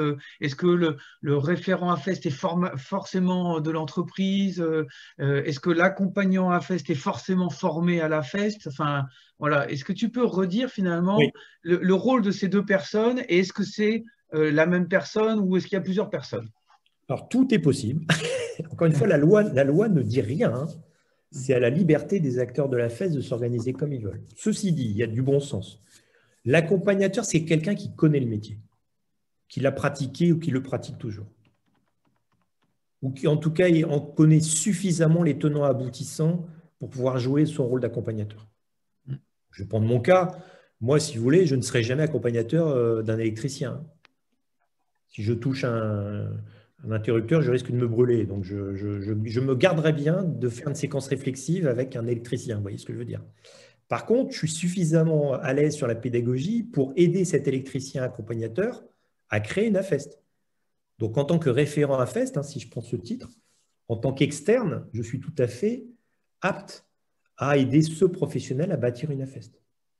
Voilà, donc je peux être référent externe, je peux être référent interne, bien sûr, à la structure. Je peux être par exemple le responsable formation ou un manager de la structure et je suis le référent.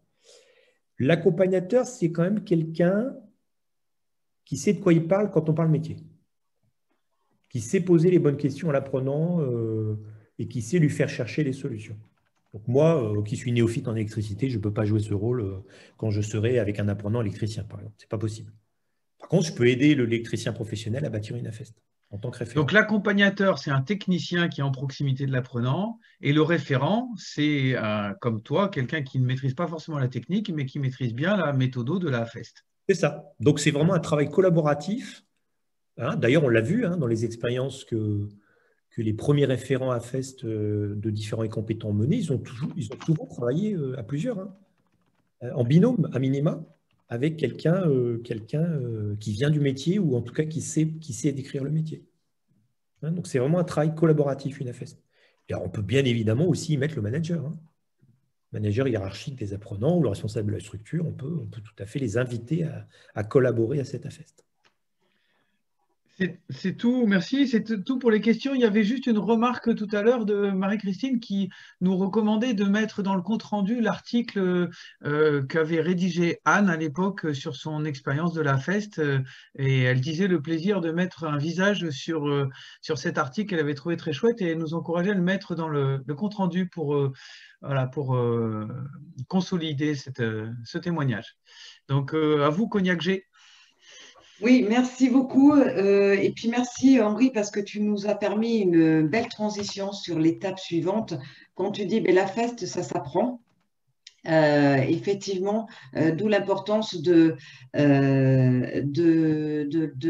la formation. Et là, je vais laisser la main à Vincent et Nicolas qui vont nous présenter justement un parcours de formation à FEST. Merci. Oui, vous m'entendez? J'espère que la liaison sera meilleure et puis que là, ce sera plus facile parce qu'on n'a pas 3 micros à gérer. C'est bon, c'est clair? Vous m'entendez là? C'est parfait, on t'entend C'est parfaitement. parfait, oui. Donc, avec Nicolas, on va vous présenter la formation qui a été créée aussi avec Stéphane Vincent et Isabelle Calderon, reprise aussi à partir de notre expérience avec Ccampus. On se propose de partir, avant d'aller dans le vif de la formation, de reprendre les étapes, en fait. Ça va nous permettre, les étapes d'une AFES, ça va nous permettre de cristalliser tout ce qu'on s'est dit jusque-là et de voir aussi que la formation qu'on propose va venir coiffer, en fait, l'ensemble de ces étapes, puisque c'est une formation action. Donc, en fait, on a parlé comme première étape de l'analyse du travail par le référent AFEST. L'analyse du travail qui consiste à lister l'ensemble des tâches, des compétences clés du métier, à lister les attendus en termes et les exigences opérationnelles de ce métier-là. Et puis, une fois qu'on a listé ces compétences, il va s'agir d'évaluer les personnes par rapport à ces compétences attendues, évaluer les besoins. Et pour évaluer les besoins de formation, il s'agira de formaliser des critères d'évaluation observables qu'on mettra dans une grille de positionnement. Et cette grille de positionnement va permettre de co-positionner l'apprenant. Et donc, on a mis une petite flèche en bas pour les étapes qui concernent l'apprenant. Et une fois qu'il sera co-positionné, il s'agira de préparer le parcours AFEST et le protocole individuel de formation. Donc, ce parcours, il sera constitué à partir des ressources. Il s'agira d'identifier les ressources FEST, c'est-à-dire quelles sont les situations apprenantes qu'on va pouvoir trouver et qui vont permettre d'apprendre, de répondre aux besoins d'apprentissage de l'apprenant. Et puis aussi, il va falloir identifier quels sont les sachants. Comme tout à l'heure a dit Jean-Christophe, dans l'exemple de Jean-Christophe, il s'agissait par exemple d'utiliser la comptable pour travailler sur le logiciel de saisie GESCO, qui est un logiciel comptable qui a permis de faire les devis. Et donc la comptable, par exemple, s'est retrouvée en situation de formation, en situation de formatrice. Voilà, et une fois qu'on a repéré les situations apprenantes, les situations de travail apprenantes, eh bien, on va pouvoir organiser le parcours avec différents temps FEST, des étapes progressives et des évaluations intermédiaires. Et comme a dit Henri, on ne trouve pas forcément toutes les réponses dans les sessions de travail pour pouvoir apprendre les compétences attendues. Eh bien, il s'agira de repérer donc, les réponses FEST et aussi les autres modalités de formation pour faire un parcours qui peut être un parcours avec des situations de travail en interne et puis un parcours avec des modalités de formation plus classiques, du face-à-face présentiel ou de la formation ouverte à distance, par exemple. Voilà, une fois que ce parcours est fait, on a notre protocole individuel de formation et on peut signer l'engagement d'organismes de formation, en tout cas de l'engagement ou d'entreprise, en termes d'objectifs, en termes de modalités pédagogiques, en termes d'étapes, et on peut signifier aussi l'engagement du formateur et l'engagement du bénéficiaire. Donc, signature du protocole individuel de formation, et puis ensuite, on passera aux étapes 5 et 6 de former en situation de travail et mener des entretiens réflexifs. Comme on l'a dit d'ailleurs, ces entretiens-là seront, comme a dit Henri au démarrage, seront situés avant la session de travail. Il s'agira de se demander comment je vais m'y prendre, ou après la session de travail, comment j'ai fait pour réussir, ou quelles ont été mes difficultés. Donc, c'est des entretiens réguliers pour apprendre de l'expérience. Voilà, donc ça, c'est les étapes d'une AFEST, avec dernière étape, le co-positionnement final qu'on va croiser avec le positionnement initial pour vérifier si la formation a porté ses fruits. Ça va, Nicolas? Tu es avec moi? Oui, oui, je ne sais pas si vous m'entendez. Allô, allô? On t'entend, on t'entend. Oui, ok.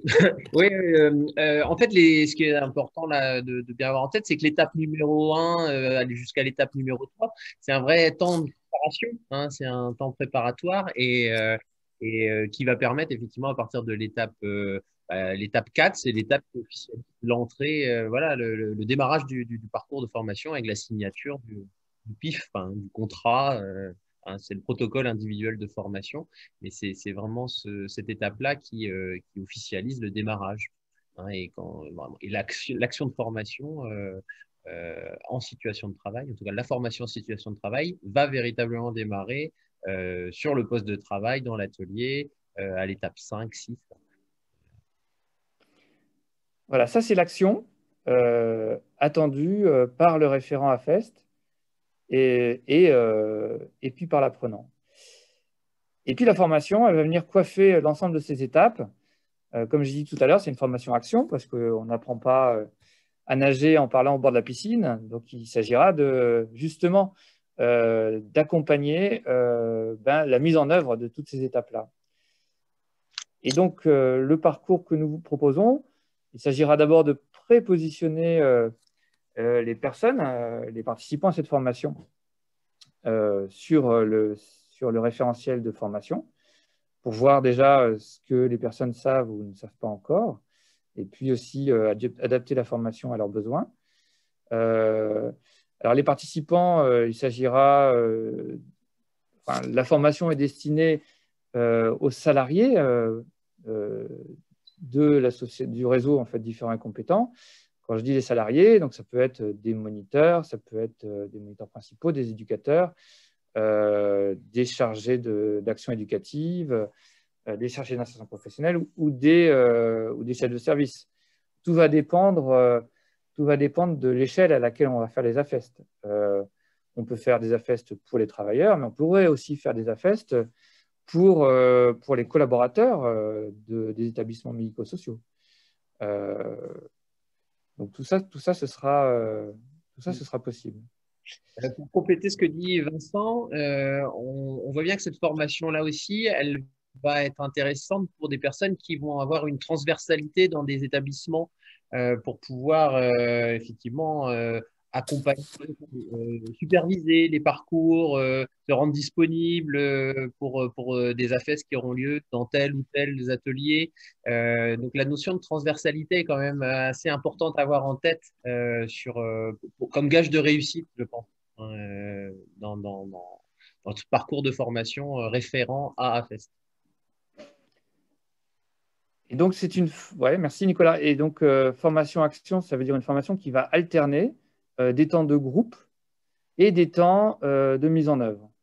Et donc, on a repéré, je vous montre l'ensemble des temps de groupe qui sont les modules, de 1 à 5.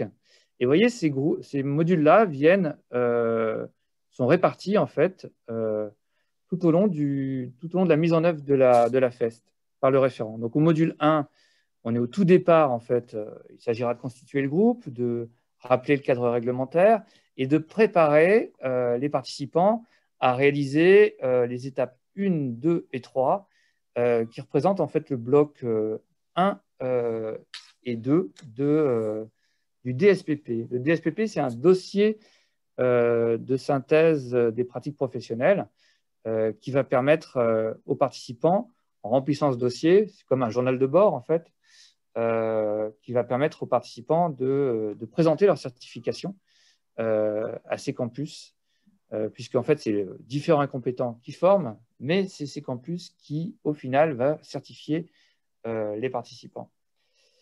Donc, le module 1 va constituer à préparer les étapes 1, 2 et 3, et ce seront 2 jours de présentiel. Et au module 2, donc, une demi-journée en visio pour voir où en sont les personnes, où en sont les participants sur la mise en œuvre de ces étapes. Et donc, ce sera un temps d'échange de pratiques, ce sera un temps réflexif pour le coup.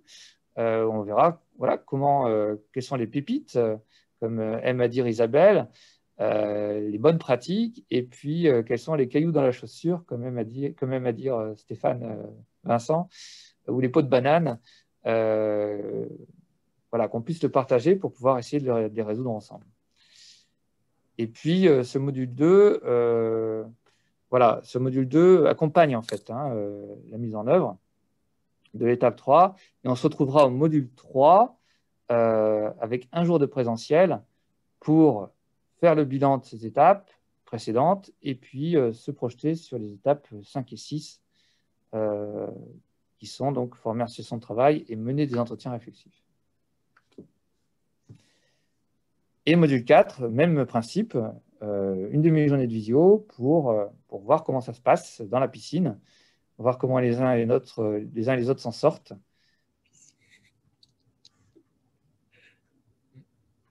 Alors, on parle à des aficionados Alors, je rassure, il n'y aura pas que ces temps-là, il y aura aussi…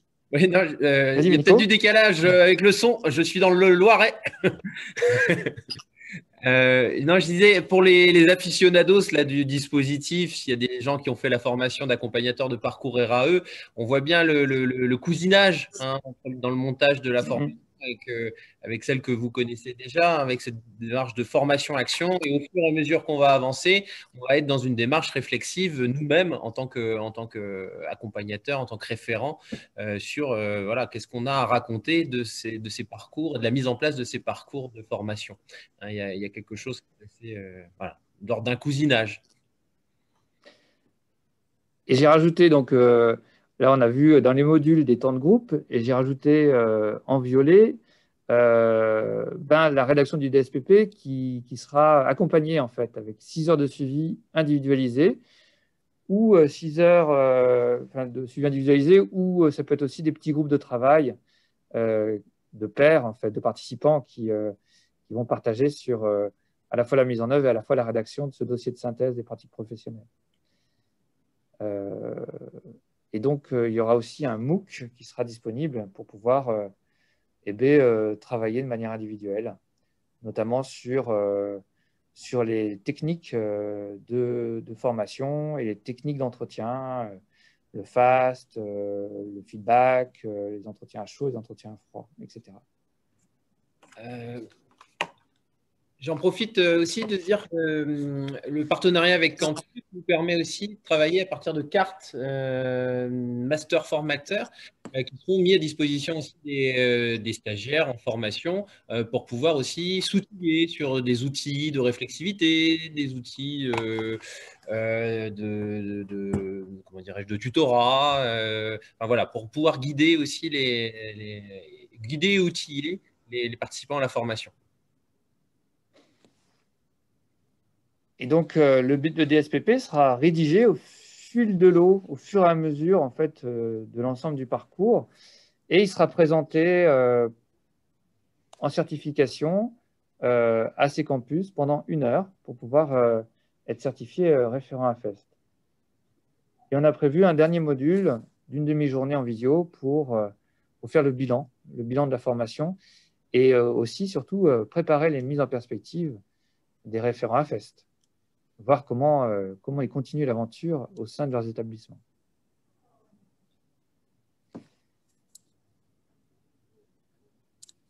Super, voilà. Merci. Donc, en tout, si on résume, ça fait 21 heures de présentiel, ça fait 10h30 de visio, et puis on évalue à peu près à 30 heures de pratique, 30 heures de mise en œuvre de la FEST dans l'établissement, et puis 35 heures de travail personnel et 1 heure de certification. Ça fait en tout 96 heures de formation. Et le coût de la formation était fixé à 2 890 € hors taxe. Merci. Est-ce que, justement, est-ce que je donne la main à Stéphane pour les questions, oui. Pour ce temps d'échange questions? Alors, il y a une question. C'est AFEST ou AAFEST? C'est quoi la différence entre AFEST et le AAFEST? Alors, c'est pas un bégaiement de ma part. AFEST, vous avez compris, hein, Action de formation en situation de travail. Avant même que ça s'appelle AFEST, en 2016, donc ces campus avaient déposé au répertoire spécifique de France Compétences une certification dont on vient de vous parler, hein, de référent AFEST qu'on a appelé AAFEST. Alors AAFEST, ça veut dire accompagnement des apprentissages et de la formation en situation de travail. Et c'est donc ce titre, ce certificat que visent les référents formés demain par différents compétences. C'est cette certification AAFEST que visent les futurs référents du réseau différents et compétents. D'accord, donc on retrouve encore ce distinguo entre les référents et les accompagnateurs. Les accompagnateurs, ils font de l'AFEST, c'est des actions de formation en situation de travail, et les référents, ils font de l'accompagnement aux apprentissages et à la formation en situation de travail. C'est ça. On est sur les deux distinguos. Les architectes de la c'était la question qui était intervenue pendant cette séquence. Et après, il y a toujours les questions sur le financement qui restent. Alors, peut-être que les questions sur les financements, est-ce que ça va être le dernier point avec Magdeleine et puis l'OPCO? Est-ce que préalablement, il y a aussi des échéances qui ont été proposées par rapport à cette formation? Donc, avant d'aller sur la question du financement, on peut vous proposer le calendrier proposé sur les formations. Le prévisionnel, hein, c'est un prévisionnel sous réserve de rajustement, mais on voit qu'il y a plusieurs sessions qui vont être proposées pour démarrer ces formations de référents sur la FEST. Magdeleine, je te… Oui. Ah oui, oui. Non. Voilà. Est-ce que vous m'entendez? Oui. Oui, merci hein, pour toutes ces présentations et merci aux formateurs qui ont proposé un certain nombre de dates pour apporter de la souplesse et aussi pour lancer en fait la FEST. Je voudrais juste vous faire un petit commentaire. On a partagé la petite vidéo, le teaser hier soir et il a déjà été vu combien de fois, Erika? 129 fois. C'est-à-dire qu'il y a des personnes l'ont relayé. Et en fait, on voit qu'il y a un très grand intérêt sur le sujet. Donc, c'est une bonne nouvelle parce qu'on est convaincus. Sur les questions du financement, on pourrait faire aussi apparaître Nicolas Mazzoli, qui n'est pas dans l'OPCO spécialiste du financement, comme il me l'a bien précisé, mais par contre, qui quand même pourra dire peut-être quelques mots là-dessus. Nicolas, est-ce que vous pouvez apparaître un petit peu? Voilà. Oui, alors moi je suis Nicolas Mazzoli, je suis chargé de projet ingénierie pour l'Île-de-France, donc mon périmètre est bien l'Île-de-France. Je n'étais pas du tout informé de ce projet de formation, donc je ne peux pas avoir de position dessus. Je peux juste parler un peu de l'OPCO et de la FEST. Nous, on porte la FEST depuis quelques années. On a plusieurs offres, une offre nationale où vous retrouverez aussi un webinaire où on vous présente ce que l'on entend de la FEST. Nous, on ne fait pas forcément le distinguo entre l'accompagnateur et le référent. Vous verrez, ce n'est pas forcément notre approche à nous. On va proposer sûrement un atelier méthodologique aussi au second semestre pour aider à construire toute la démarche et notamment le protocole individuel de formation.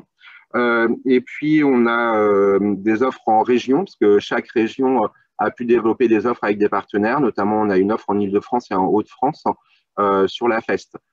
Voilà, si vous voulez plus d'informations sur des prises en charge particulières, type le parcours qui vous a été présenté, moi, j'aurais tendance à vous conseiller chacun, parce que j'ai vu sur les questions-réponses qu'il y avait déjà quelques questions, de contacter dans vos régions le conseiller emploi-formation qui gère votre établissement, de façon à pouvoir en échanger avec lui ou elle.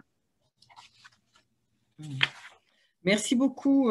Donc, en effet, ce qu'il est conseillé, c'est que si vous souhaitez mettre en place sur votre territoire une formation à FEST, moi, je me mets à votre disposition, hein, c'est de me contacter et qu'on puisse en effet prendre contact avec l'OPCO de votre territoire, puisque le rôle de l'OPCO va être en effet de vous conseiller sur des modalités de financement. Donc, c'est de toute façon éligible au CPF, mais ça ne prend pas évidemment en charge tout le coût de formation, mais ça peut être aussi pris sur les plans de développement des compétences. Voilà, il y a probablement peut-être des possibilités dans le cadre d'un déploiement de ce type de formation qui pourrait être envisagé, mais ça se fera localement. Voilà. Par ailleurs, en effet, dans les contacts que nous avons avec l'OPCO Santé, on sait qu'il y a un vif intérêt à ce qu'on rende compte et à ce qu'on partage en effet comment on va faire vivre la FEST dans le réseau, comment on va s'en emparer et les questions que ça peut poser, parce que ça va pouvoir en effet abonder sur une recherche, un recueil d'expériences et de retours d'expérience au niveau national, de telle manière à aider les administrateurs de l'OPCO à un moment donné à pouvoir se positionner et à pouvoir en effet envisager des soutiens. Voilà ce qu'on peut dire sur les financements aujourd'hui, hein. Donc, c'est encore à stabiliser, c'est sous forme de projet et d'expérimentation. Henri, est-ce que tu aurais d'autres choses du côté des OPCO entreprises? Merci Magdeleine. Juste une remarque que j'ai indiquée dans le chat, c'est que cette formation de référent à FEST proposée par différents et compétents réseaux, étant certifiante, est éligible au CPF. Donc, ça peut être tout à fait une démarche individuelle, hein, des référents potentiels intéressés par cette formation et certification de pouvoir tout simplement mobiliser leur CPF à cette occasion. Et le coût comprend évidemment la certification, ce qui n'est pas rien. Ça fait partie du lot. Est-ce qu'il y a d'autres questions par rapport… En tout cas, moi, je remercie vraiment beaucoup les présentations qui ont été faites parce que c'est très vivant et c'est intéressant. Nous, on est toujours preneurs d'expériences concrètes d'AFEST. Et là, vous avez vraiment su faire vivre ce que vous avez pu transmettre et mettre en place, y compris avec les bénéficiaires, parce qu'on a eu des témoignages. Donc, merci. Voilà. Enfin, moi, au titre de l'OPCO, en tout cas, entendre le projet et voir la façon dont les choses ont pu être appliquées dans les établissements, c'est très, très enrichissant pour nous.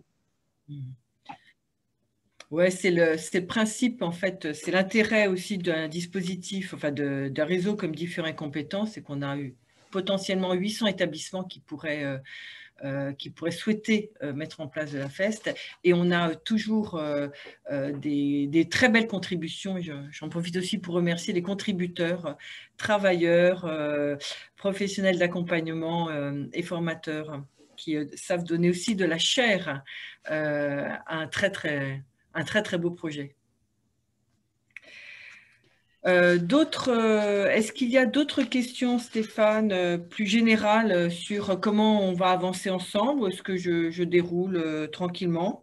Non, il n'y avait pas d'autres questions pour le moment. Donc, on a un calendrier. On voit que beaucoup de territoires sont représentés. On va se rapprocher, en fait, on va faire en sorte de se rapprocher de vous, même s'il y a peu de journées en présentiel. On peut imaginer qu'il y aura peut-être un groupe pour des territoires où il y a très peu de personnes qui pourraient être interrégionales, mais sinon, on va mettre en place, en fait, des formations sur les différents territoires pour se rapprocher le plus possible des uns et des autres, de telle manière à limiter les déplacements dans la mesure du possible. On va essayer de constituer des groupes à peu près d'une dizaine de personnes. Ça reste une échelle qui est accessible, qui est intéressante en termes au niveau des interactions et compatible dans la situation actuelle, au mieux de ce que l'on pourra. Et donc, pour pouvoir s'inscrire, on va ouvrir, en fait, c'est ouvert, me dit Erika, c'est parfait. On a ouvert, en fait, des préinscriptions sur le site de Différents et Compétents, le site adhérent, puisque là, nous nous adressons bien aux adhérents du dispositif Différents et Compétents. Donc, vous pouvez vous préinscrire, vous pouvez peut-être noter des dates Je ne sais pas. Non, pas encore, dit Erika. Donc, c'est une première étape de préinscription. On vous demandera par la suite de vous positionner sur un calendrier. On mettra des lieux à côté de ce calendrier dans un premier temps. Et puis, évidemment, il y aura une cellule de conseil sur comment activer le CPF, etc. On a expérimenté avec le premier groupe et on apprend et on va du coup simplifier de plus en plus nos conseils pour être de plus en plus efficaces.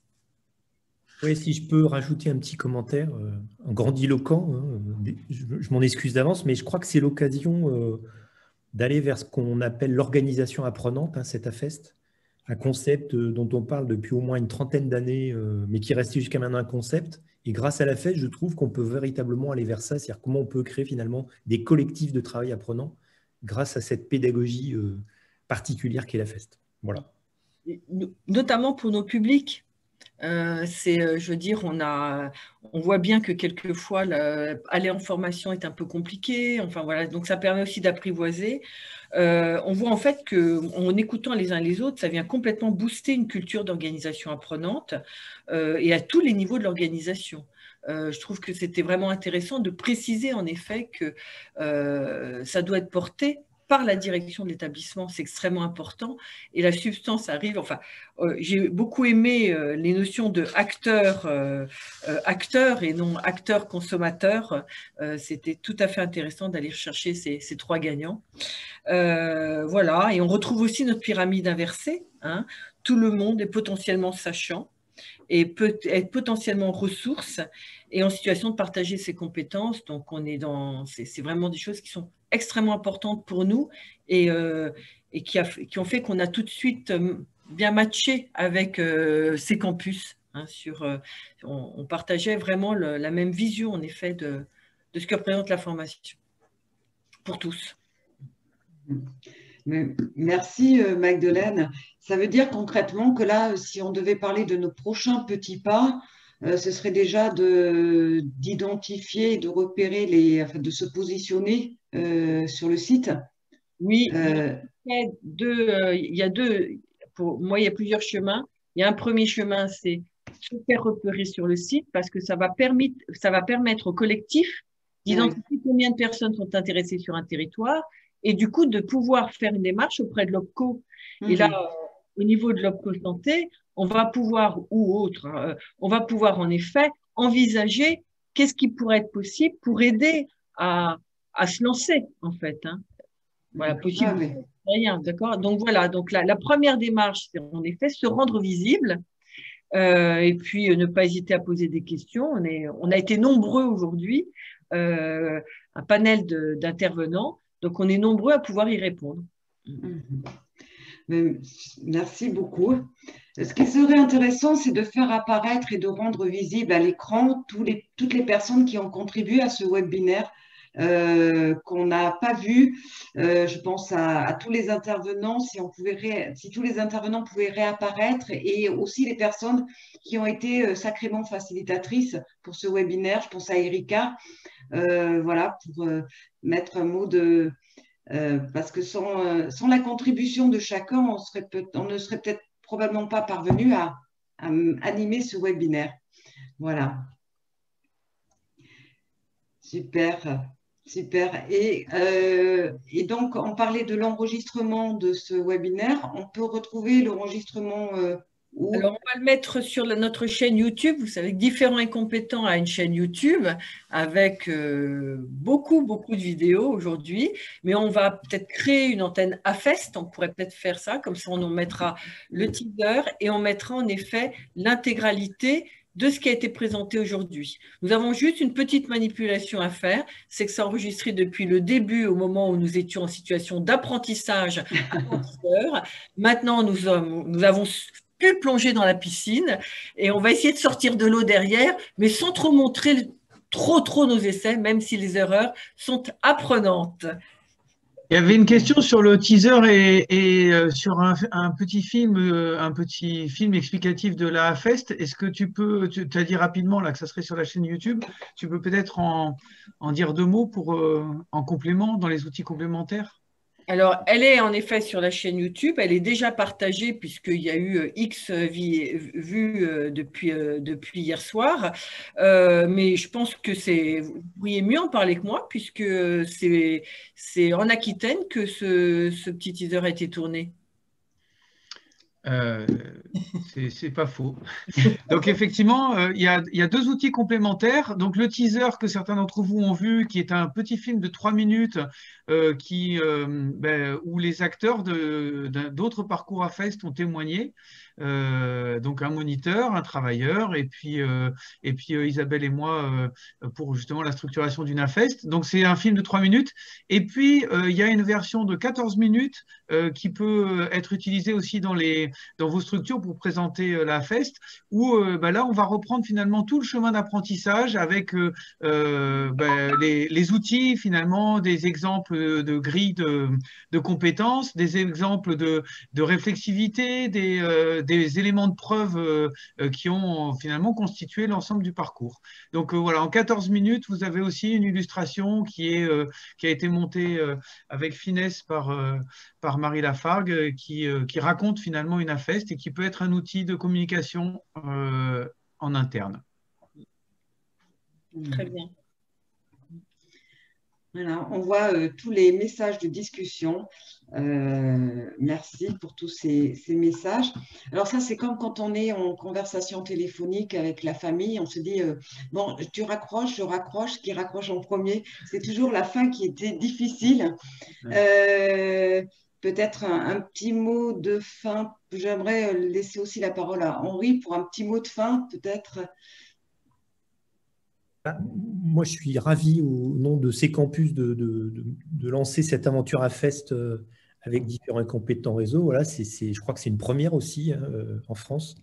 Donc, voilà, moi, je suis vraiment ravi et fier aussi d'avoir pu déjà réussir un certain nombre de choses avec les premiers référents. Et puis, j'espère que ça va faire école, pour prendre un jeu de mots, et qu'il va y avoir plein de belles AFEST et plein d'occasions de développer différemment les compétences, petit jeu de mots, des travailleurs. Voilà. Voilà. Merci beaucoup. Oui. Non, c'est bon. Moi, je pense qu'en effet, la FEST, ça s'apprend. Je l'ai bien retenu. Il y a une courbe d'apprentissage pour les structures. Et donc, on sera là pour vous accompagner. Très, très bien. Donc, est-ce que maintenant, l'étape suivante, c'est de s'inscrire effectivement sur le site et de ne pas hésiter à nous contacter pour l'ingénierie financière aussi du dispositif? Tout à fait. Bon, eh ben on va clôturer ce webinaire maintenant en remerciant tout le monde, cette grande participation. Il est 12h15 et on est encore 60 derrière nos écrans. C'est formidable. Bonne continuation et puis à très bientôt